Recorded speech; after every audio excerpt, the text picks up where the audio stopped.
One question that has arrived at the chat is that maybe we do not need larger cities, but more large cities. So instead of increasing the size of some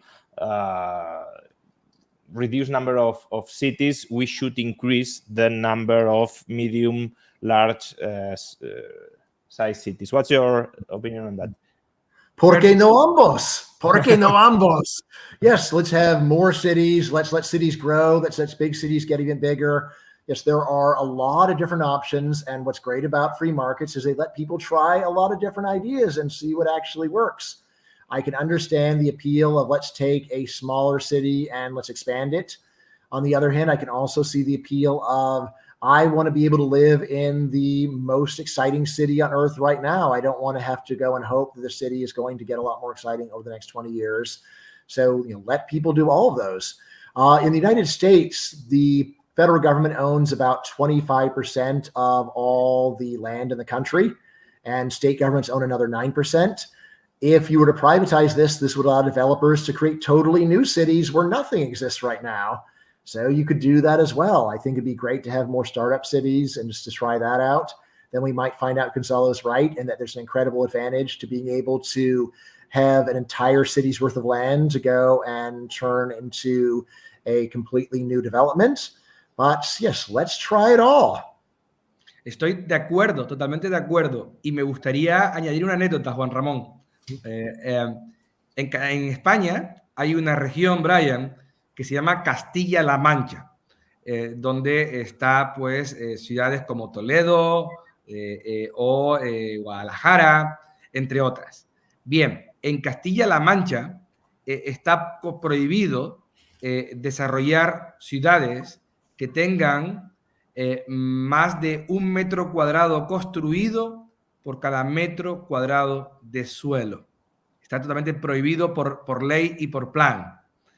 La ley, digamos, de la región prohíbe que se pueda desarrollar ciudades con más de 1 metro cuadrado construido por cada metro cuadrado de suelo. Nueva York, Manhattan, tiene 25 metros cuadrados construidos por cada metro cuadrado de suelo. ¿Qué significa eso?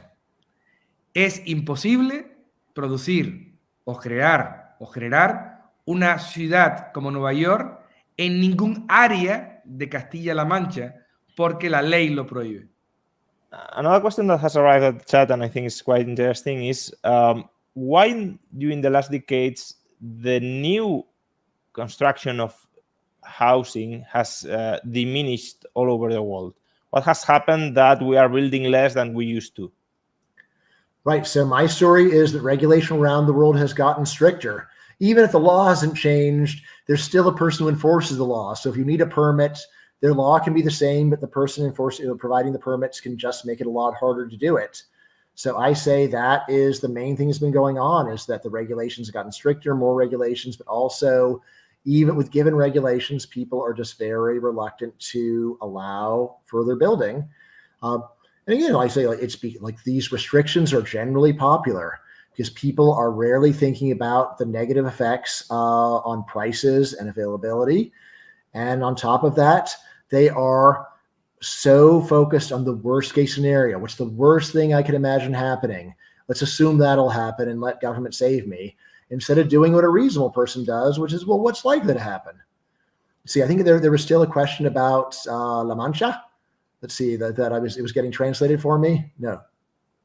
What I was saying, Brian, what I was saying is in Castilla-La Mancha, is not allowed to build or to develop any city with more than 1 meter square per meter square of land. In Manhattan, the density or the buildability is 25 meters square per meter square of land. So the regulation, the law, impede totally to develop any city like New York. As we know, New York is a horrible city that people don't like. Yes. It's famous for having people complain and then pay a pile of money to live there. Curious, right? It's almost like people are saying things they don't really mean. Another issue that is arising in the chat, and I think it's also interesting, is because I want to know your public choice perspective on this, Brian, the relationship between regulation of housing and corruption, because here in Spain we have quite experience on that, and I think it's a global topic. Maybe politicians are increasing regulations because they can take advantage, personal advantage on them. I mean, what I would say is that if the laws were enforced to the letter, it might be hard to build anything. So I've got a lot of sympathy for corruption that allows people to go and at least bend the rules enough to get permission to build things. You're right that you can imagine that politicians would deliberately create rules purely in order to stop something good, in order to get a bribe. Again, I think that's probably a minor problem. I think the major problem are the regulations that are in plain sight that everybody knows about. Regulations saying, like, you just cannot build a skyscraper without getting permission. It's almost impossible to build. Regulations where there's some way around it. At least it's not as bad as the regulations that are enforced puritanically. You're like, no, absolutely not. We will never allow it no matter what. If people have that attitude, then yeah, you are really in a tough spot, because this very basic necessity you can't make. And finally, also related to regulation, here in Spain we are nowadays discussing the possibility of banning vacation apartments as a way of repressing demand and therefore increasing effective supply of housing for Spaniards. Should we do that? What are the pros and the cons of that measure? Right. So tourism and selling real estate to foreigners is one of the best industries that Spain has. You've got a great climate, you've got great food, you've got great entertainment, you've got great people. People all over the world want to get a piece of Spain, and then regulators say, yeah, let's not allow it. Let's go and not go and produce the goods that are actually desired by the world. Like, what folly. It's like, how about instead of preventing foreigners from buying homes, you allow Spaniards to build homes so there's enough homes for the foreigners and the Spaniards? It is just a crazy mentality. It's like, you have this incredible advantage. You have a great industry, and instead of going and saying, how can we go and take maximum advantage of it, people say, no, I'm going to complain and I'm going to go and try to stop one of the best things that Spain has. It's crazy. Bueno, it's a good sum up. It's crazy, but it's our political class. Yeah, like every country should want to have this problem of foreigners want to buy your homes. That's a sign that there's something nice in your country. Like if like people do not want to go and buy homes in Siberia, as far as I know, right now, like the fact that people want to do that's a sign that you're doing something good. And if you're doing something good, you don't want to say, well, let's not. You want to say, how can we go and really get a lot of value out of this?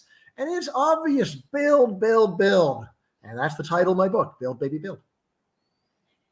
Governments sometimes are fighting for attracting foreign direct investment, and in some cases they are trying to repeal it because they don't want that particular class of foreign direct investment, such as, for instance, buying houses. But it's true that the problem that we have with this, in this case, is created by governments, by regulation. So they created the problem, and when they face the problem, they add more regulations that will not solve the problem, even will create more disadvantage. So not only unintended consequences, directly disadvantages. So it's really crazy. Qué loco. Qué loquísimo. Qué loquísimo. Loquísimo. ¿Es correcto? Sí. Loquísimo. Es loquísimo.